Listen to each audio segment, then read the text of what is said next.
So a good friend of mine asked about what to do with the encroachment of seawater into the river.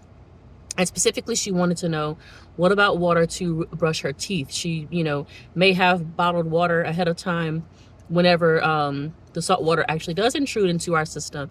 And so this is a method that is an old school method of distilling water. You can distill technically, almost anything out of the water, including the salt, by using this method. So you take a large pot, say for example, a gumbo pot. You take a smaller container that it can withstand heat, place it in the middle of that larger pot.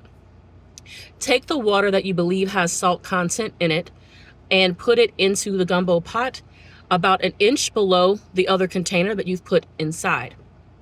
Start the heat and place a lid on top of the gumbo pot or whatever large pot you have.